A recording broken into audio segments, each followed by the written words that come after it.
Let's get started.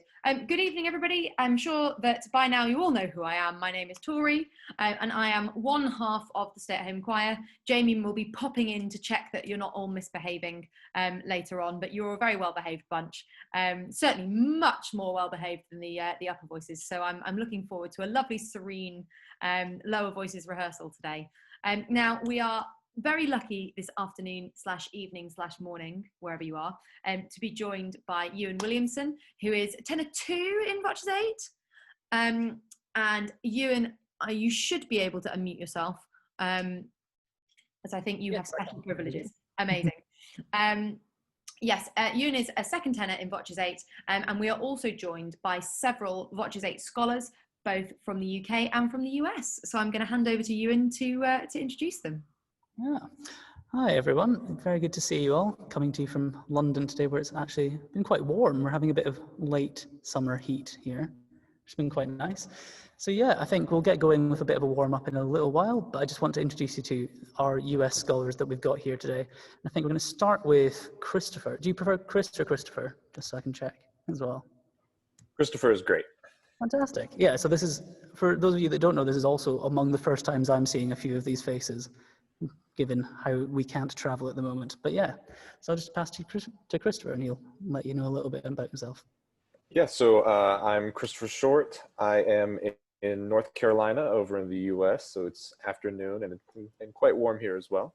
I am 23. I'm a freelance musician. I hold a couple staff singing positions at Duke University Chapel and Christ Church on Capitol Square in Raleigh. And I'm super, super excited for, this is my first season as a Voces 8 scholar.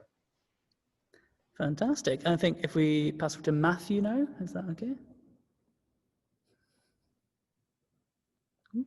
Hello, everyone. How's it going? My name is Matthew Newhouse. I am a tenor. I know I'm a little out of place here, but it's the only session I could join. I'm glad to be here. I am a tenor from Conroe, Texas, which is just north of Houston. It is very, very warm here, as it always is. I just recently graduated from Baylor University with a degree in vocal performance, and I'm taking a year off before grad school auditions. During my year off, I'm freelancing where I can. I've started a voice studio, and I am helping my old parents help manage their life better. And so it's a daunting time, but it's a good year to be with my family and to get things settled and get my life started. So I'm really glad to be here with y'all. Oh, fantastic, Matthew. And pass over to Ross now. Hi, I'm Ross, and I'm a baritone based in Baltimore, Maryland, and I work primarily freelancing throughout the Baltimore, DC area. I was a professional chorister with the National Shrine Choir in Washington, DC, and I currently sing at the Baltimore Basilica, and so a lot of church singing, a lot of freelance singing, and I also have 2 private voice studios at different schools throughout the area. So just trying to live the dream in this sort of quarantine world now. So I'm really grateful to be here. Great, thanks, Ross. And if we pass over to another one of our baritone basses, Adrian. Yes, hello, good morning from the West Coast. My name is Adrian Redford, bass baritone based here on the West Coast. I'm in Las Vegas, Nevada currently, working on a master's degree in vocal performance. I have been working in Los Angeles with the Los Angeles Master Chorale and a couple of other smaller ensembles in there. I also am the co-founder and co-artistic director of Prism. We are a small fledgling Renaissance ensemble, hoping to get some content out to you soon.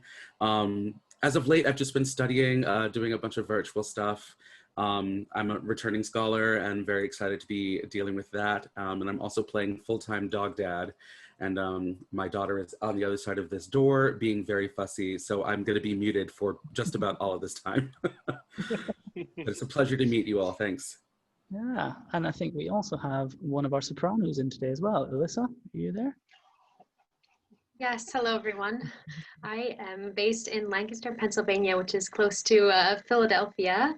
And I'm a music teacher full-time, so I do a lot more teaching than performing at this point, but I do a little bit of freelancing here and there. I lead a number of choirs in this area and was a scholar last season with the US Scholars, and also have had the privilege to intern with Voce 8 overseas as well. So I've been at Milton Abbey a few years. If any of you were there, really enjoyed working with people there. And yeah, grateful to get to be here. This is one of the only times that worked for me. So it's I realize I'm a little bit out of place in this group, but You're I'm really very grateful. welcome. You and I together, Eliza. Yes. Well, fantastic. Thanks, guys. Could So, I yeah, quickly just get a little wave from anybody who's in a similar area to one of our Voce 8 scholars? Maybe just unmute yourself and say a quick old hello. Hi, David Cole from Chapel Hill, North Carolina. Hey, great. Any others? Hugh Rosenbaum, California. Haverford, Pennsylvania. Pennsylvania. And hello. Hi, Grace. Hi. Sorry, I just popped in here as well. I'm also a US scholar. Mine just popped in without an introduction, but I'm in the Cincinnati area. I just finished my master's degree in vocal performance at CCM. I usually can be found singing with like Cincinnati Opera and Queen City Opera and various professional choral ensembles here in the area, but I'm sort of navigating this strange interim that we're all in right now. So very grateful to be here. I am usually an alto, but I have pinch hit as a tenor once or twice, so I feel like we'll be all right here today. Amazing. Thank you so much. Great. And I'll hand back to you, Euan. Now I'm going to press that fateful button which stops people from being able to unmute. So Euan, just let me know if you're not able to. I'm good, I think. Great. That's perfect. Right, I think I've probably said hello to everyone here before in one of our initial sessions, but just in case anyone's missed it, I am Euan and I'm second tenor in Voce 8. This is the beginning of my second season with the group. So I was very much the new person last year, and still the newest member of the group. But it's, yeah, a pleasure to be with you all. And honestly, I'm originally from Edinburgh, so Caledonia particularly is quite a lovely song for me to be helping you out with. So hopefully we'll have a good time. Right, does anyone want to do a quick warm up? I think we'll just run a few little things. So if you let me know if you can hear this piano. We all good? Perfect, right. So what I think we should want to start with, just running up maybe just fifths to start with, just going on a little bit of a hum and opening out to an ah. So I'll just demonstrate one of them, just going.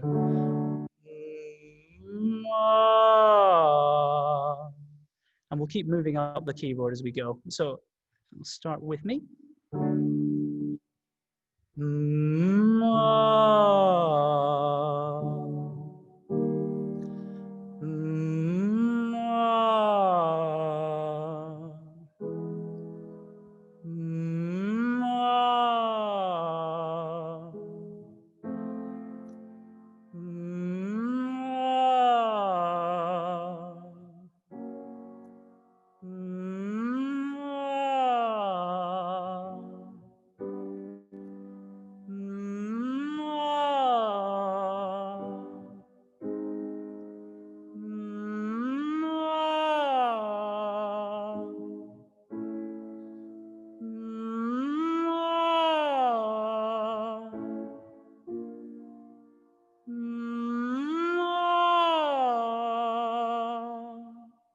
I think we'll stop there because I'm very conscious we have tenors and basses. Don't want to go too high with that. But I think I would like to do that exercise just one more time. And I think doing it, we'll try and get a little bit more of the color that we want for the beginning of this piece.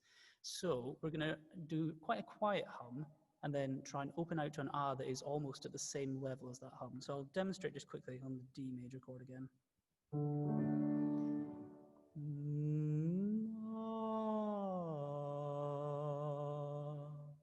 So it can be quite a delicate sound, and it can feel a little bit, maybe a little bit unstable as you do it, but it's the kind of sound that we really look for at the beginning and when we're doing these kind of block chords that come through Caledonia a lot. So we'll try that this time, just going up quite quietly through this range.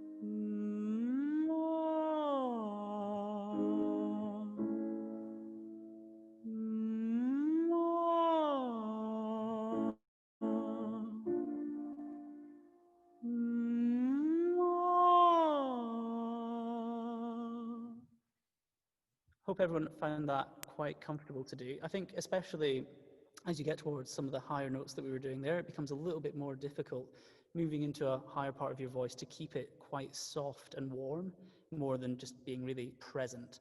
So I think that's something we can maybe work on. If we'd like to go from the bar 28 is the, oh, that's just, what is it? Sorry, that's my fault.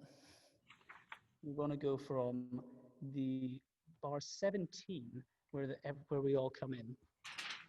So the notes for that, I'll just give you here. So this is the bass note.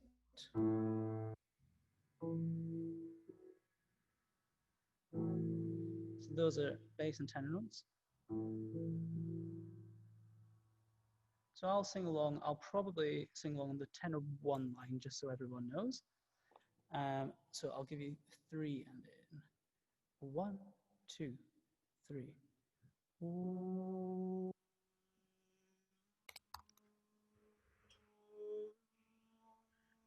Euan, could I stop you for a moment? I'm very sorry. Do you have your original sound enabled? I think Zoom is cutting out your singing voice.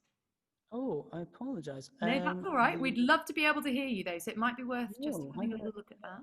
How do I? There should be a little turn on, turn off original sound at the top. Apologies for this, everybody. Sorry. Whereabouts at the top is that? I'm just looking it up now. Yeah. I've not had to do it for months. So. Yeah, this is very. Settings, audio. Right. Zoom, the one at the top, Zoom, and then it should be. If anybody else wants to chime in the chat, if you can remember how to do this, where's the settings? Meeting, is that where it is? There we go. Oh, someone's helping. Click on the little arrow next to the mic. Thank you, Ryan Apollo Miller. That's the one we need. Perfect. Little arrow next to the mic at the bottom. Okay. I've got a. What have I got? And then audio settings. There we go. Is this better, I think? I might have just changed that. And then I'm getting a lot of feedback from you, actually. But, it should be...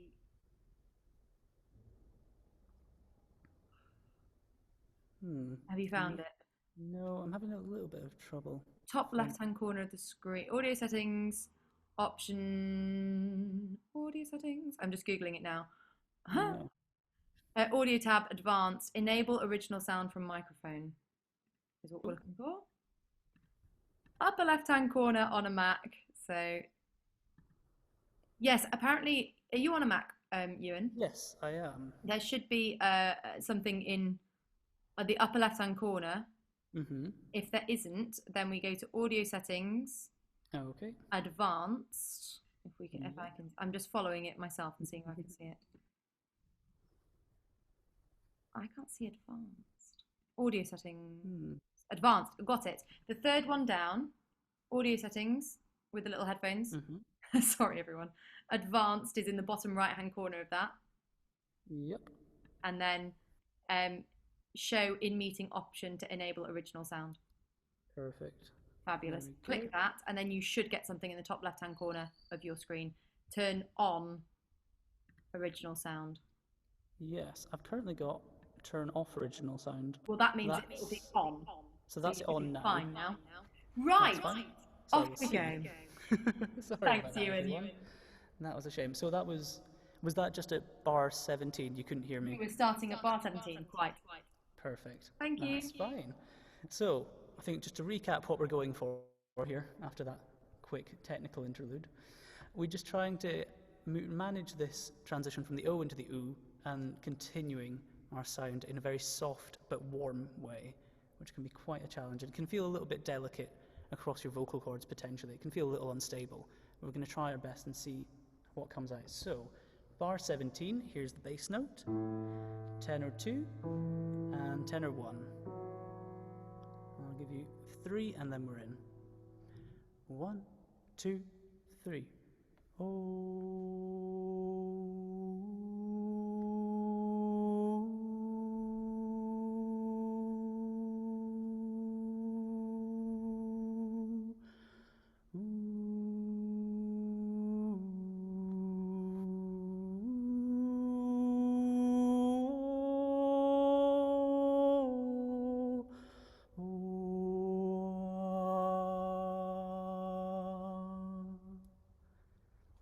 So I think let us know if the sound is okay with that.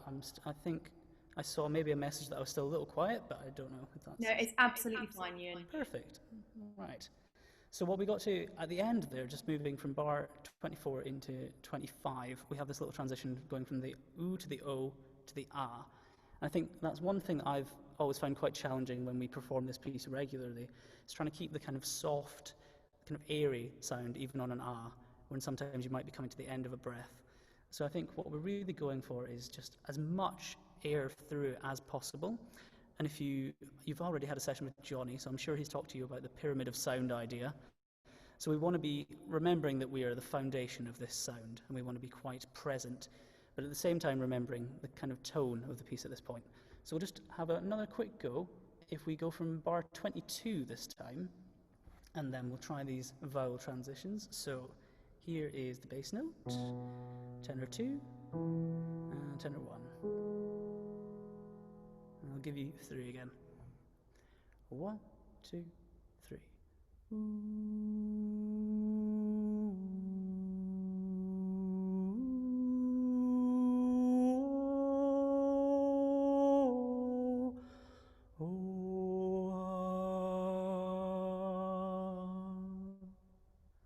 So I think you might be able to hear that I had a little bit of trouble trying to keep that note steady. That's one of the risks we run when we're trying to get this kind of very magical sound at the start of this piece.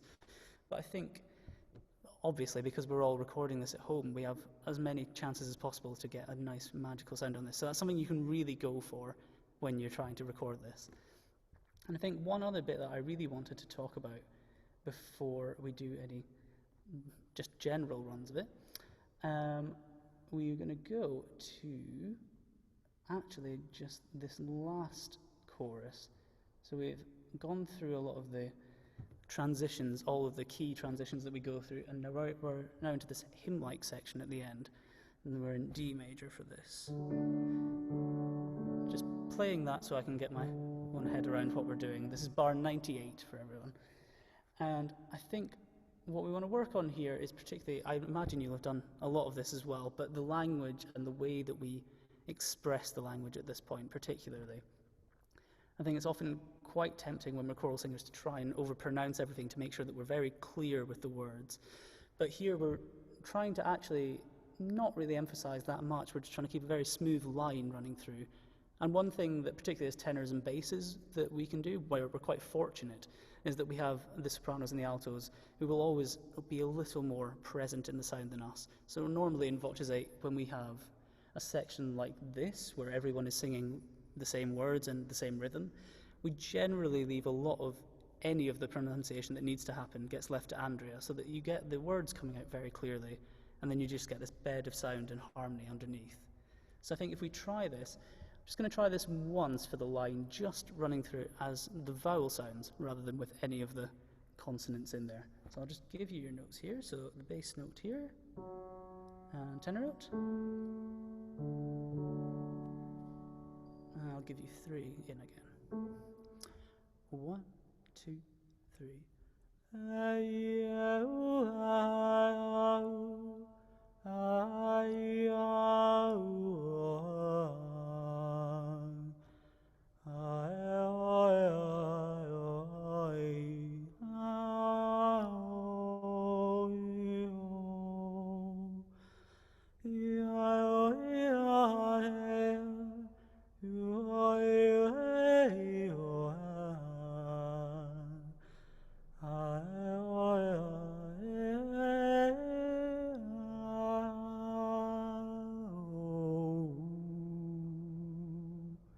We'll just leave the last few bars of that for now.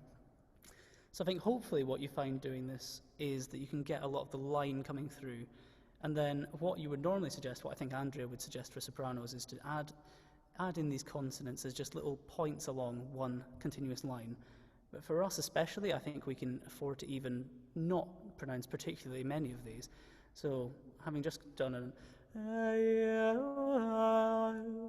think what we can do is just ever so slightly bring in consonants here, just going, let me tell you that I love you, and I think about you all the time.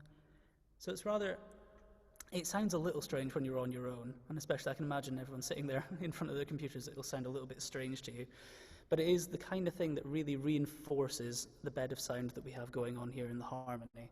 So I think if we all try that together, just see how little consonant you can put in and get away with. So here are your notes again. This is the bass and tenor and D major. I'll give you 3 in again. 1, 2, 3. Let me tell you that I love you, and I think about you all the time. Caledonia, you're calling me, and now I'm going home. If I should become a stranger, you know it would make me more than sad. Caledonia's been everything I've had. Oh. Now, I think it is a very strange sound to make, particularly the kind of lack of consonants in there can be a little bit disconcerting. And maybe for this particular project, since we are recording individually, it might be a little confusing, and maybe we want to put a little more in. But I think as close as you can get to not really using the consonants is best, really, because we want this bed of sound, we want this huge pyramid of sound to come through particularly strongly. And as long as you're getting clarity in the words from the sopranos, and in particular the sopranos, I think it'll come through very well with the words. So if there's any questions about that, I'd be happy to answer some as well. But in the meantime, one of the challenges I think with music like this is that when you're, oh gosh, I'm still getting quite a lot of feedback there. Oh, it's gone. Excellent. Is if English isn't your first language, it can be confusing to take out consonants and still maintain the appropriate vowel sound. So I would say, and Euan, I don't know what you think, but that vowels are king. And if being very soft on the consonants like this is going to affect the pureness and the consistency of your sung vowel shapes, I wouldn't risk it. You know, I would do what you're comfortable with to get that beautiful sort of fluent movement through some lovely vowels.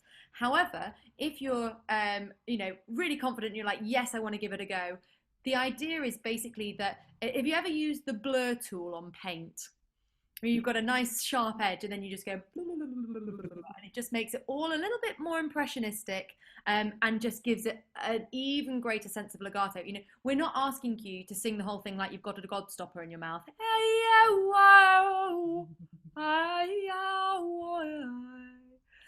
But it's just a different way of thinking about it, where consonants are not king, vowels are king. So however you interpret that, whatever it means for you, make sure that the vowel is king and that you're not decaying and getting any weird vowel sounds because you're thinking too much about what you're doing with your consonants. Yeah, I think that's great. Thank you, Tori. I think that's a very good way of looking at it. I apologise. I think I hadn't considered the impact of it not being, if English isn't your first language. Not at all. No, this is all part of the discussion, and you know, it's really interesting to consider how your approach to vowel sounds changes actually when you're singing in a different language, even when we as Brits are singing in different languages. You know, yeah, I think particularly it's challenges, doesn't it? Yeah, it's quite a challenge. I think particularly even in this piece, it is English, but it's quite relaxed English. You're talking about a almost American style folk song written by someone from Scotland. So I think we're talking about different vowel sounds than maybe King's English rather, kind of thing. But yeah, I think that's particularly. I think the idea is to keep our consonants quite soft and just maintain line, particularly in these harmony lines. Okay. So if we want to go through it again, I'd be happy to demonstrate this again, and we can have a quick little go. I think it'd be good. See what kind of line you can get running through it. So we'll have another go at this. So here's the bass note. And tenor. After 3. 1, 2, 3. Let me tell you that I love you, and I think about you all the time. Caledonia, you're calling me, and now I'm going home. If I should become a stranger, you know it would make me more than sad. Caledonia's been everything I've had. Oh. So I think, yeah, at that time I think personally, I felt like I managed to get the right balance there. Maybe some of the sibilant consonants like the S's on should and stranger, I might have done a little too much there actually. But I think it's very much something that of personal comfort for this particular section. But I would encourage you to try as much as possible to get one continuous line running through and to not let the consonants get too much into the way. I think now what I'd quite like to do, and what I think might be a useful exercise, is just to run through, actually the bridge section might be a good idea. Although, yeah, I think we'll run through this bridge section which begins it begins in bar 71, but we'll go from maybe 69 here. But I think what I've got here is the audio, so I might be able to, if I just share here, I have the original recording that we have. That's fine. So I've got the audio file, the learning track here, and I'll just try and find you the exact part that we want here. Let me know as well if the volume is a little loud. It's coming through my computer here, so. Ooh.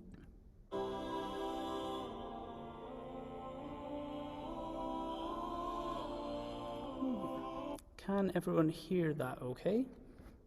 Is that coming through all right? All good. All good? Lovely. So I'll just run us back a little bit, just so we get into the score there. So what I particularly want here, I think it can be quite difficult sometimes when we're recording these parts on our own and learning these parts on our own. It can be difficult to remember the context in which we're singing, and lines that have seemed quite simple, quite easy to learn on our own might become a little more tricky when placed alongside the upper parts particularly, and maybe also the bass part alongside the tenor, or the tenor alongside the bass. So we're just going to run through this bridge section, and I think always obviously thinking about a lot of our sound aspects here, where we're moving the sound into a more present and louder, almost string or horn section sound towards the end in bar 79. But particularly I want to try and see if you can run through this and just keep listening to the full choral sound around you and see where your place is within that, which I think is something we can forget occasionally when we're practicing on our own. So I'll just quickly give you your starting notes. So if we go from bar 70, which will be, if you're down in the bass there, you can get to, and then the tenor line.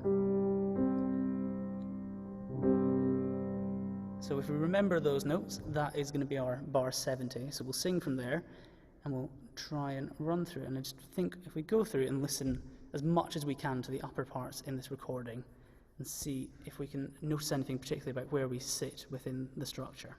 So here we go.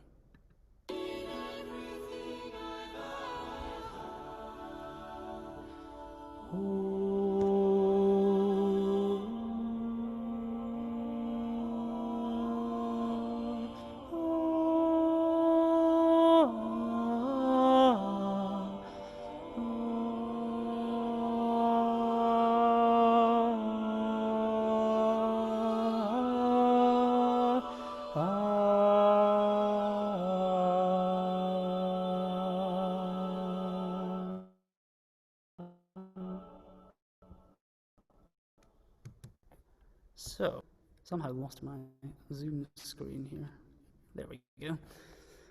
I think, particularly for me, something that comes up there is remembering just the running sort of rising scales that we have in these parts.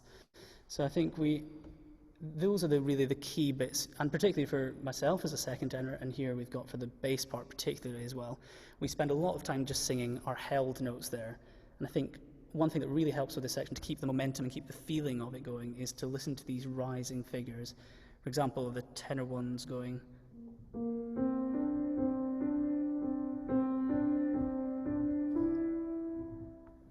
And this kind of stuff. I think it's some of the most beautiful writing in this arrangement. So I think, as much as it's sometimes a bit annoying that we don't get to do that stuff, obviously, I think it's quite nice to listen to, and particularly, it really does help drive the emotion there. So I think we'll just have one more go through that. I'm hoping that the audio was all good there. And we'll have another run through this section. And I think just really keeping ourselves listening out for the transitions and in the rising scales going between the tenor and the alto and soprano lines. So here we go. Oh, I'll just give you your notes as well to start off. So that's our bass notes and then tenor.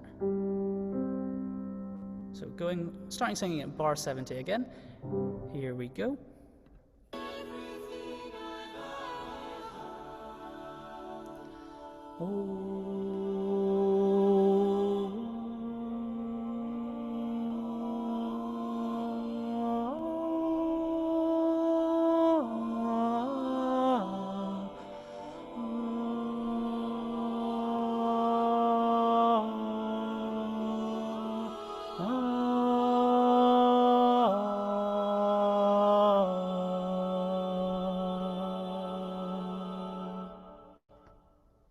There we are. So, hope everyone could hear the audio from the computer as well, at the same time as well. And I think that's it is obviously one of the most important bits of the piece, and it's one of the big kind of harmonic transitions that we do heading into our very last section. So it's a very nice section, very technically challenging section, I guess, in the terms of the harmony. We've had some difficulties in Voces 8 recently trying to sing that part of the arrangement. But most importantly, it is a very big emotional transition. It's the kind of sweeping Scottish landscapes part of the arrangement, if you will. So I think, and actually speaking of that, I think I would, maybe before we do any more singing, I remember that Andrea asked you all to have a picture in your mind, a feeling of sort of home or something, whatever feels like or reminds you of home as you're singing this piece. And I think it's a very powerful idea and a very good idea. And I thought, in case there was anyone who was maybe having some trouble thinking of anything to do with that, which I think I had some trouble with initially as well, I thought I'd just share one idea that I have when I'm singing this piece. So I'm originally from Edinburgh in Scotland, and I think particularly with a lot of travelling, as we sometimes do in Voces 8 now, and as I used to do as a freelance singer, one thing that I always really remember is travelling back, flying into Edinburgh, because I don't know if anyone's ever been to Edinburgh. It's a very lovely town, but just to the north of Edinburgh there's a small river and a few different bridges across it now. But when you're coming into Edinburgh Airport, you are on the plane and you will look out over this river. It's called the Firth of Forth. Very tricky thing to say sometimes. But yeah, if you're when we fly in looking at that, you kind of swoop around over the bridges and over the water and back towards Edinburgh and just run along the northern coast of Edinburgh, which is, for me, it's something that always makes me feel very, very safe and very comfortable. I think it's a very warm and familiar feeling when we're going over that particular part of the country and coming into land. I always feel like everything's about to be perfectly fine because I'm only, half an hour from home at that point. So particularly, yeah, for me, Edinburgh's a place, not even specifically home, not even a specific part of it. It's just the kind of feeling of warmth and comfort that you get when you know that you're going to be home soon. So I hope that helps. I hope in case anyone has had any issues trying to think of something to go with that. I think it can be quite an abstract feeling to get through. But hopefully that helps. I think moving on, actually, if there's anything specific in the score that anyone would like to work on, I think that would be fine. I think otherwise we might. I've seen one request already for the bass one part of that bit that we've just done. Okay. So this would be into bar 71, wouldn't it? Yes. Okay. It's the bass one part. That's perfectly fine. This is one of the few parts of the bass line that I can actually sing, so we're in luck, I think. Perfect. Right. I will, if you would like, we could do. I think I'll potentially put on the recording again, and we can sing along to that particular. And I'll sing along to the bass one part there. So let me just find the right little section of score. There we are. And okay, so I'll give you all your notes again for bar 70. This would be, so here are the bass notes, tenor notes,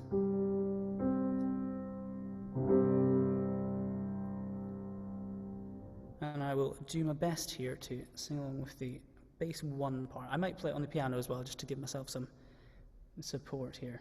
So here we go. Everything I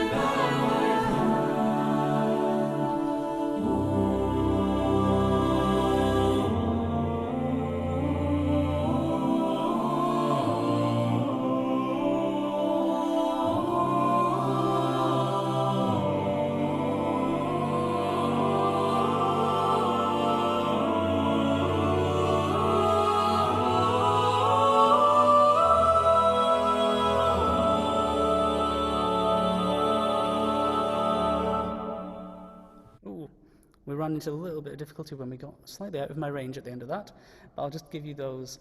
I'll just quickly, without the score, give you bars 70, 77, 78, and 79 there. I'll just play that on the piano. So we're going.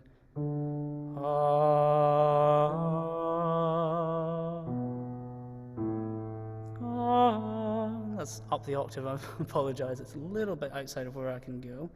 I'll just play you one more time. I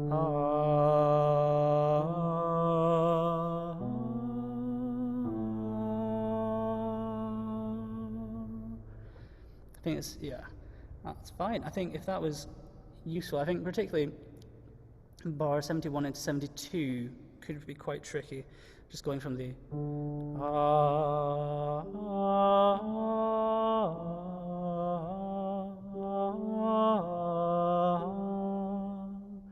It's a very nice line, and I think, but sometimes in context, it can be a little bit tricky. I think particularly just in your own head, if you're going from this D to the G.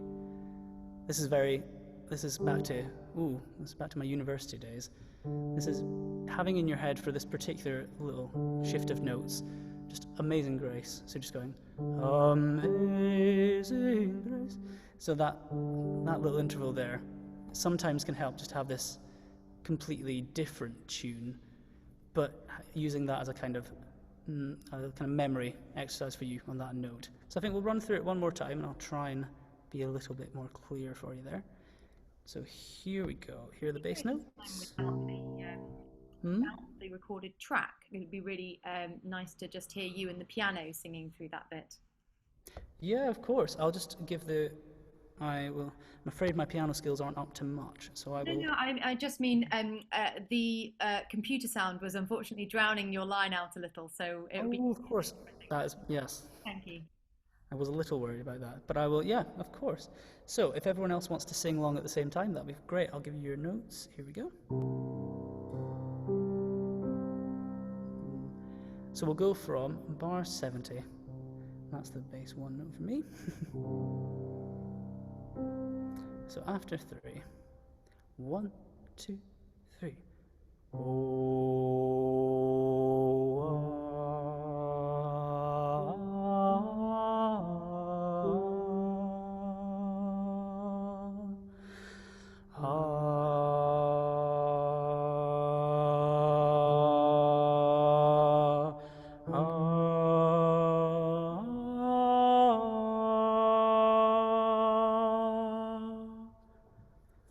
Hope that was a little clearer. That came through. Are there any other specific sections anyone wants to look at while we're around the bridge, actually? Is there any other parts of the bridge that anyone would like to look at? Do pop them in the chat, guys. Keep them coming. And also, if there's anything else in other areas of the score that you'd like us to move on to afterwards. Yeah, of course. I think we're, yeah. 76 to 78 base 2 and 76 to 78 base 2. We've had a number of requests, I think. Wow, yes. I think it's dealing with the F sharp to the G sharp moving through. Yeah, that is a little key there. Right, let's see what I can do here. It will have to be, I'm afraid, basses, it will have to be up the octave for me, but I will give it my best shot. So I think if we'll do the whole bridge there just to make sure that we know what we're doing, and I'll play along with the bass 2 line there, and I might not initially sing bass 2. I might sing it. We'll see what works. But here we go with the notes again. So going from bar 71 again. No, 70. Apologies. Here are the bass notes and the tenor notes. Perfect. And I will do my best here to play along with the bass 2 line. So after 3. 1, 2, 3.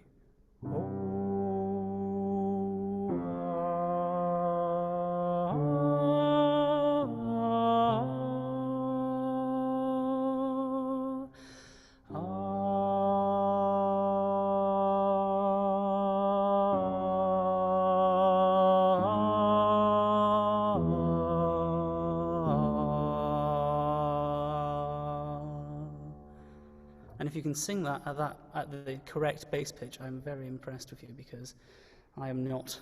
That's very much even getting low for me at the end, singing an octave up, which is quite tricky.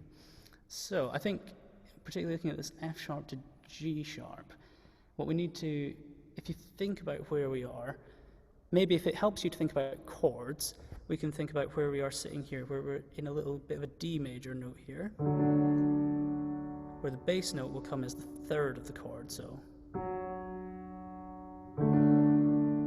And then moving into an E major where the G sharp is the third again, so.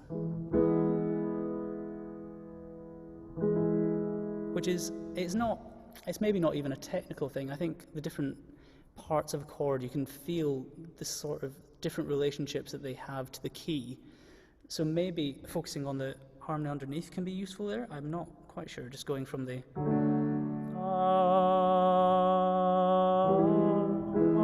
apologies.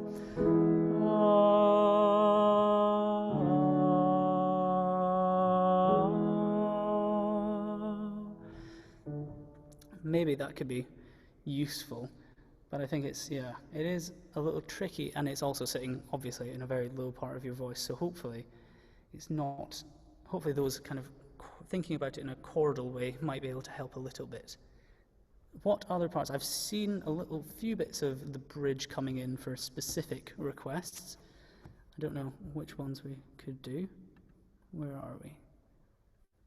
Ooh, I think I've seen a couple of tenor notes, mm-hmm. But in fact, we've covered this briefly. Well, we've covered this in quite a lot of detail, but maybe we could just briefly go back over that tricky tenor interval that comes at bars 100 and bars 108. 100 and 108. Perfect. Oh, yes, I do know the one you mean. That's yeah. And just whilst we're getting sorted with that, the basses are tacit through from where it says voces 8 only at bar 80 through to where it says stay at home choir and voces 8 at bar 88, just to clarify. Thank you. Terrific. So the intervals here for the tenors in 100 and 108.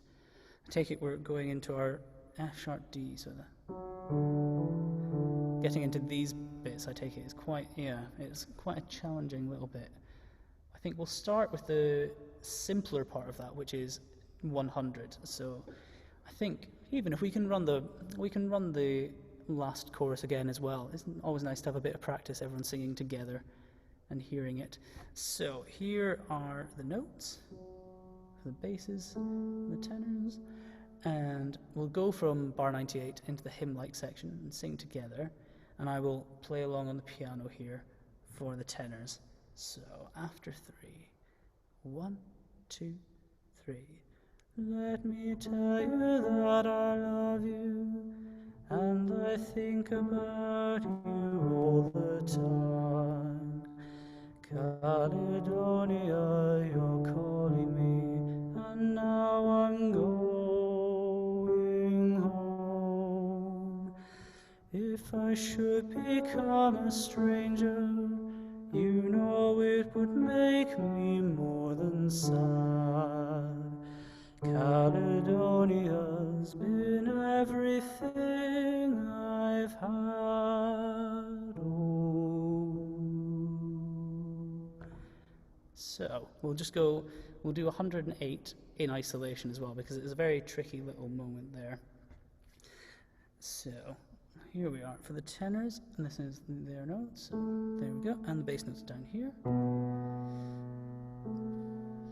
But we'll just do that. We'll do the upbeat into bar 108, so on you know. So we'll actually hear your notes, and that's a bit unclear. There we go. Bass note and tenor. So this is just going in the upbeat into bar 108. So after 2, 1, 2. You know it would make me more than sad. I think this is hopefully another place where thinking about the chord and the harmony underneath can be quite useful. So we're very much in D major for the entirety of this hymn-like section. And although we have a little bit of a jump up to the C sharp here, it can help just to remember this fundamental chord here. And then we're really just adding a note into it with the C sharp. So the tenor line is going, it would make me more than sad. Apart from a small mistake in the piano there from me. I think really holding on to the A that you start the bar on. So it would make me,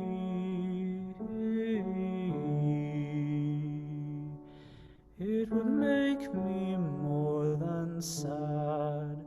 So if you're having trouble with that, maybe one exercise that you could do is to just go into that bar going, you know it would make, then going from the C sharp on make just down to an A again, so going, make me more than sad, and try just adding that little bridge in to remind you of the chord, and then keeping going with that and seeing, as when you get that comfortable, try and take out the A and see how it is, because it's a very tricky interval and it doesn't quite feel like it should work in the voice initially especially, but it comes together to create a really nice moment in the harmony. So I think we'll just run that hymn-like section one more time. So here are your notes for the basses and the tenors. This is going from bar 98 again, and I will sing along with the tenors again this time, and we'll just try and move through bars 100 and 108 very fluidly and see how we do. So after 3, 1, 2, 3. Let me tell you that I love you, and I think about you all the time. Caledonia, you're calling me, and now I'm going home. If I should become a stranger, you know it would make me more than sad. Caledonia's been everything I've had. Oh. Hope that was a little easier for you that time going through it. Have we got, what else would we like to do? I'm very aware that we are running out of time slightly, but what else do we think we would like to do? There's a really tricky section at starting at bar 44, which is where we get all of the crunchy harmonies. Oh yeah, of course. That's a tricky bit. We've had some people putting in the chat particular measures or bars that they'd like to work on. Of There are a course. couple of, whilst you're just having a look at that, there are a couple of high-level things that I can just quickly address from the chat. Someone's talking about the transition in dynamics from measures 68 through to 71. The best way for you to get those really into your body is to listen to our learning tracks. Those have been recorded by Votches 8 and they're available on the instructions page of Caledonia, which is www.stayathomechoir.com. Can't believe I forgot that. And then, yes, Ravi, you can view them later. The comments you won't be able to review in the recorded video, but you will be able to watch the entire session back again on our website, same place. So you will have to log in to access the instructions for Caledonia, but they are there. So do look them up. And it's the same thing with rallentandos. If you're struggling with rallentandos, I'm afraid there is no substitute for practice. If you listen to the learning track enough times, you will get the learning track into your bones, and those rallentandos will become more and more predictable as you start to remember them. Unfortunately, there is no easy solution to that. But of course, practicing loads will make you much better at all other aspects of the piece as well. Great, thanks, Euan. Fantastic. Right, so I think looking through the chat, I see that particularly bars 46 to 54, there were some questions about the tenor lines in particular.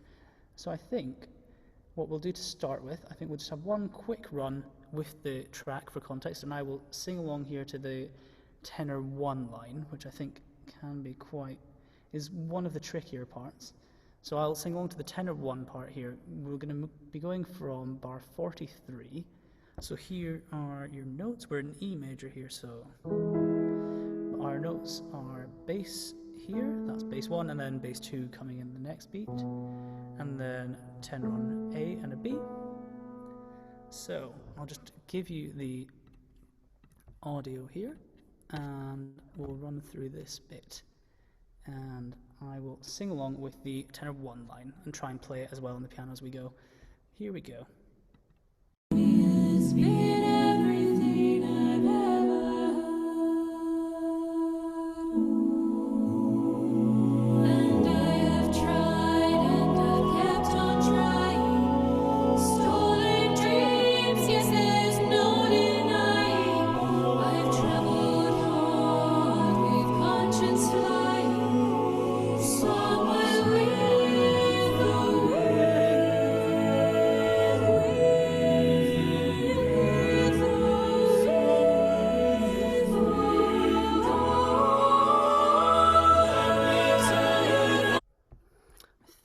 Yeah, so it's quite a tricky, particularly the tenor 1. Let me know if it's the tenor 2 line that you prefer to do, or the bass 1, or any of these parts.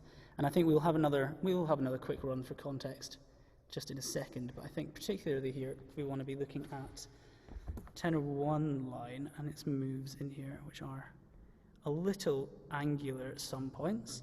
So particularly I'm looking at bar 46 here for the first tenors going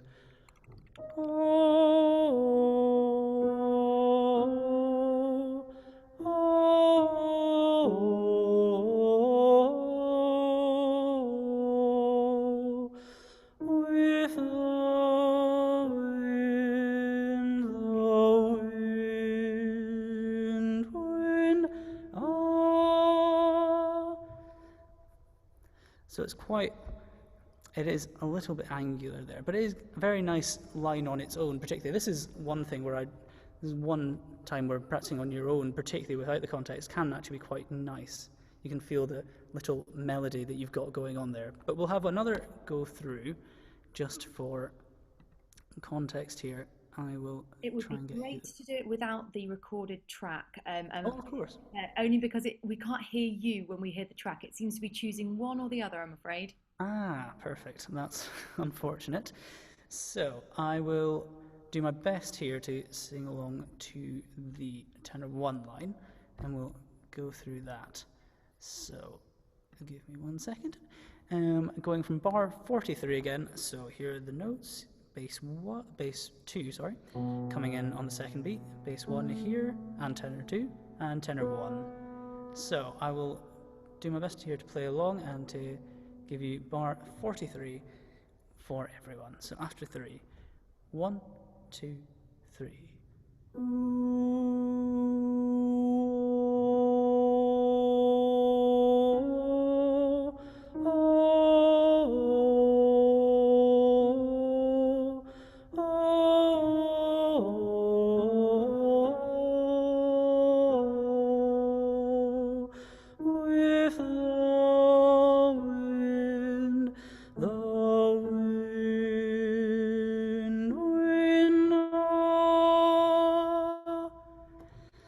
hopefully that gives you some idea of where we're going there. And I think that's hopefully been useful. If there's any other parts there, the bass one particularly has a nice moment there in bar 47, 48 going, oh, somewhere with... That particular, these moving quavers are hugely important to the transitions in the text and in the key as well. So I think it's nice. It gives everyone a chance to shine in this particular section, even when it can be a little tricky. Is there anything else specifically that we would like to do? Because I think maybe a nice way to finish would be just to have a quick little run, potentially just with the track going, so that everyone can sing along and feel their context. Sounds great, thank you. Fantastic. I will just put us back. We won't do the whole Voces 8 section at the beginning, so I'll bring us back to just before we all come in, which is just around here. I'm looking forward to filling in an illicit alto line in a tenor and bass rehearsal. Of course, it'd be great. So we're going to just getting the very end of the initial Voces 8 only section here, and then everyone sing along and just try and remember some of the things we've talked about in terms of sound and intention tonight. And the best of luck to everyone. Here we go. We just have the first chord would be really helpful. Of course, yes. My apologies. So our first chord here, we have the basses on the A, second tenors, first tenors. We're coming in on those notes. And I probably won't be singing along here because I want to keep the audio coming through for you. So best of luck, everyone. Here we go. I drift away. So I've been telling old stories, singing songs that make me think about where I came from. That's the reason why I seem so far away.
Now I'm sitting here before the fire, the empty room, the forest choir, the flames that couldn't get any higher. Well, they've withered now.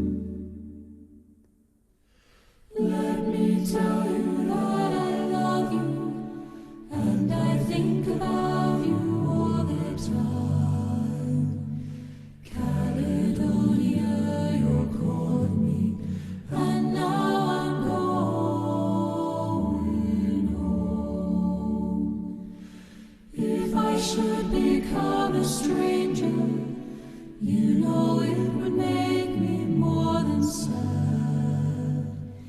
Caledonia's been everything I've ever had.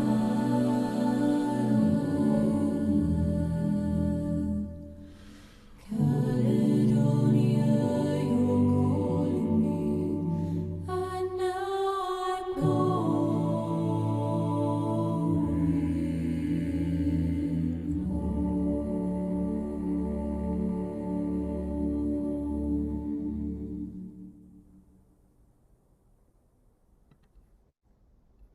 Gorgeous. Right. Hope everyone enjoyed singing along to that. I felt very left out that I couldn't sing along, but I had to let the audio come through the computer. You might have seen me miming a few things. Adrian has got to grips with the stay-at-home choir jazz hands, loving it, feeling it. Fantastic. Well done. Euan, thank you so much for taking us through that. It's really lovely to hear your perspective on what it's like to be lower in that fabric of the sound, and how that needs to affect the way that tenors and basses should be thinking about approaching that ensemble singing. You know, not spitting out consonants, but letting yourself sink into that bed of sound that we've heard Foches 8 talk about so much. So that's really, really helpful.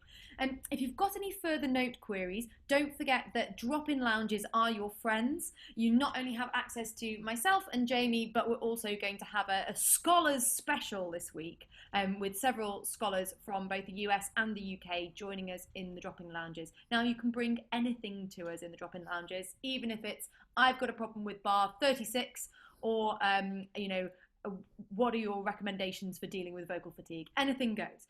Bring them to the drop-in lounges if you've got any queries, and we'll be happy to answer them. And don't forget that this rehearsal was recorded, and anything that you do say may be given in evidence. No, sorry, you'll be available to watch it back on the website within a few hours of me switching it off and starting the upload.